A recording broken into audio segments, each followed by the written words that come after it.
I know.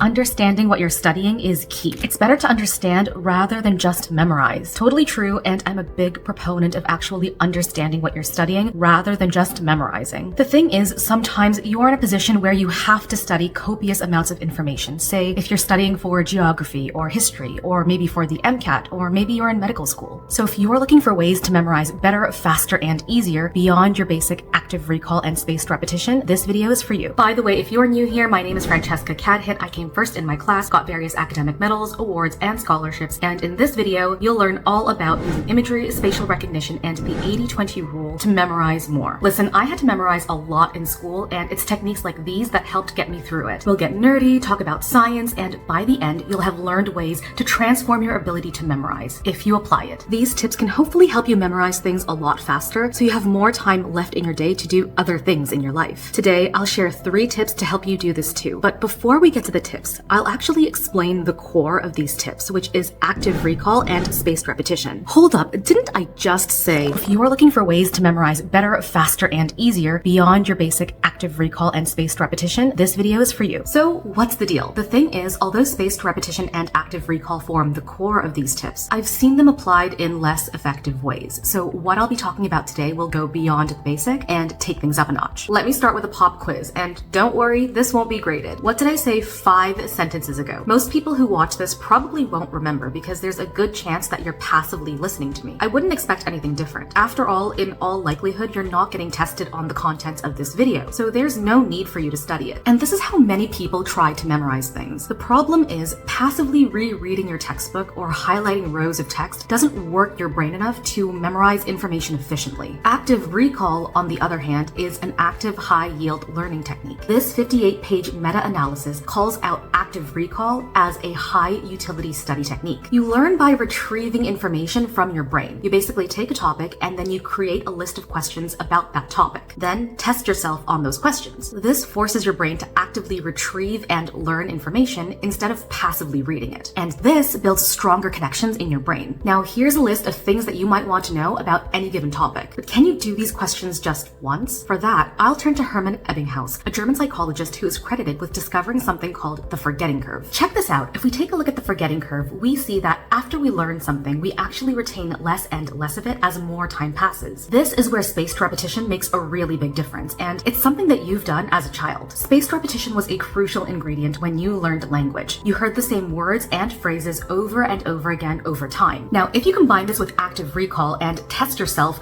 on those active recall questions at increasing intervals over time, that resets the forgetting curve. The curve starts to flatten out and you get better long-term retention. And here's where tip number 1 comes into play, and it's all about using images. Give this a try with me. If I were to ask you to picture the words cookie or candle, what would you picture? Do you think of the image of your favorite chocolate chip cookie or your favorite seasonal scented candle, or do you think of the words themselves? You likely think of the images of those words rather than the words themselves. Images are much easier for our brains to interpret and remember than words. This 1998 study, for instance, shows that pictures are remembered better than words, which may be related to engagement in the visual memory areas, including the medial temporal cortex. You can apply this concept to memorization by applying images to your questions. Let's say that I'm doing a question on types of neurotransmitters. I could have an image associated with that question, so when I see the question, I can visualize that list of neurotransmitters from that image. If you're in high school, university, or maybe studying for the MCAT, or even in medical school, you can use the images from slide decks, class or lecture notes, your textbook, or even online. Now, if you're ready, let's take things up just another notch with spatial recognition. I remember one course I took where we'd get something like 12 to 24 slide decks leading up to a test, and for each slide deck, there'd be something like 60 to 200 slides. With all of that information, you'd really have to condense everything into what's most important. You didn't have all the time in the world to study absolutely everything. That was just the reality of it. And condensing information can often be the hardest part, especially when there's so much of it. You don't want to miss anything or leave anything out. Everything could be testable, so it can be pretty tough. This takes me to my next tip, using spatial recognition. There are so many ways to use this idea of spatial spatial recognition. Mind mapping is one of them. Something that worked really well for me was printing out my lecture slides and writing on them directly. But say I had a lecture with 50 slides and I was using this tip. What I would do is condense and format these slides into an outline with the goal of getting those 50 slides onto 1 to maximum 2 sheets of paper in landscape mode. The font might be small at times, but the goal is to get everything onto 1 or maximum 2 sheets of paper in landscape mode. The reason something like this can help is that first, it condenses a hefty amount of information and puts it all in front of you, instead of mindlessly scrolling through slide decks, potentially missing something, or passively reviewing information. But there's also spatial recognition. If I had my notes in something like this, and I happened to be in the middle of a test or an exam, and let's say there was a question that asked about specific details about different types of neurotransmitters, I could at least visualize and remember a specific portion of the page. So maybe it was right here on this portion of the page, right under the image of the neuron, for example. And a lot of the time, this spatial recognition would help jog my memory and lead me to the right answer. Visualization and spatial memory can make for powerful study tools. This study investigated the world's most successful memory athletes, like Joshua Foer, who use visualization and spatial positioning techniques like the memory palace technique, among others. By harnessing visualization and spatial memory as you visualize familiar environments, you can retrieve information by retracing your steps. Now, for my third tip, I want to talk about using high-yield topics. This becomes more important as you progress through high school, university, and beyond, when there is more and more information to cover. Instead of trying to memorize every single word or every single footnote in the textbook, the key is to find and create practice problems. And what you want to do is emphasize the big topics or the topics that your professor or lecturer point out. Look at the bigger topics in each chapter or unit, or pay attention to what your lecturer emphasizes. This is most likely to come up in exams. I actually once had a teacher who used to go ding ding ding every time she taught something that was likely going to show up on the test. It was great because, well, the class knew what to spend time on. This concept follows the 80-20 rule, or the Pareto principle. The 80-20 rule states that often